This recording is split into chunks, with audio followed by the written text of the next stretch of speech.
Hi guys, ಎಲ್ರಿಗೂ ನಾಡಹಬ್ಬ, ದಸರಾ ಹಾಗೂ ಆಯುಧ ಪೂಜೆ ಶುಭಾಶಯಗಳು. ಗೈಸ್, ನಾವು ಎವ್ರಿ ಇಯರ್ ನಮ್ಮ ಫ್ರೆಂಡ್ ಮನೆಗೆ ಹೋಗ್ತೀವಿ ಗೊಂಬೆ ಕೂರಿಸಿರೋದು ನೋಡೋಕ್ಕೆ ಅಂತ. ಈ ಸಲನೂ ಅಲ್ಲಿಗೆ ಬಂದಿದ್ದೀವಿ. ಇದೇನು ತೋರಿಸ್ತಾ ಇದ್ದೀನಲ್ಲ, ಇದು ನನ್ನ ಫ್ರೆಂಡ್ ಮನೆ. ಆ್ಯಂಡ್ ಅವರು ವರ್ಷ ಈ ಗೊಂಬೆಗಳ ಕಲೆಕ್ಷನ್ಸ್ಗೆ ಅಡಿಷನ್ ಆಗ್ತಾ ಹೋಗುತ್ತೆ.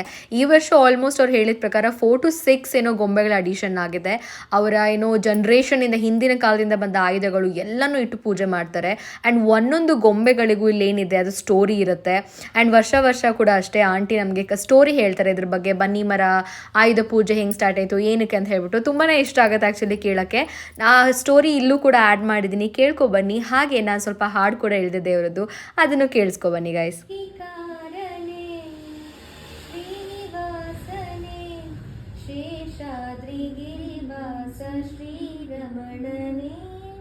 ಶ್ರೀಚಕ್ರ ಶ್ರೀ ಶಂಖಭೂಷಿತನೇ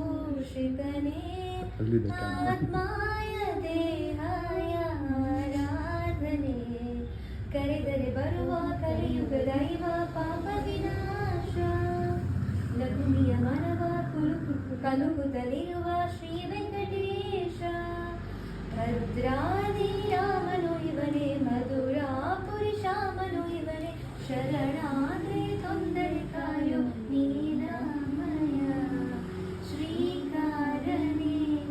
ಹಾಗಾಗಿ ಅವುಗಳನ್ನ ಪೂಜೆ ಮಾಡಿ ಮನೆಯಲ್ಲಿರೋ ವಾಹನಗಳನ್ನೆಲ್ಲ ಪೂಜೆ ಮಾಡಿ ತಗೊಂಡೋಗಿ ಅದರ ಬನ್ನಿ ಮರದಲ್ಲಿಟ್ಟು ಆ ಬನ್ನಿ ಮರಕ್ಕೆ ಪೂಜೆ ಮಾಡಿ ನೆಕ್ಸ್ಟ್ ಯುದ್ಧ ಆಗೋವರೆಗೂ ಮುಖ್ಯವಾದ ಶಸ್ತ್ರಾಸ್ತ್ರಗಳೆಲ್ಲ ಅಲ್ಲಿಟ್ಟು ಬರ್ತಾರೆ.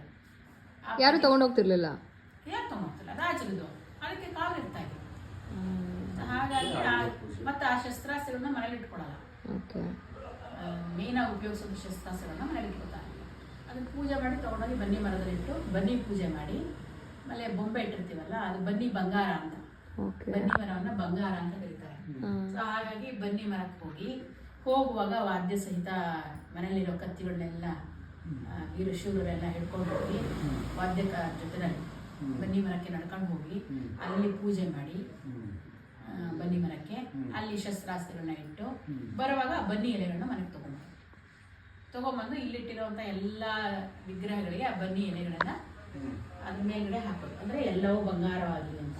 ಮತ್ತೆ ಆ ಬನ್ನಿ ಎಲೆಗಳನ್ನ ಒಬ್ರಿಗೊಬ್ರು ಕೊಡೋದು, ಶೇರ್ ಮಾಡ್ಕೊಡೋದು.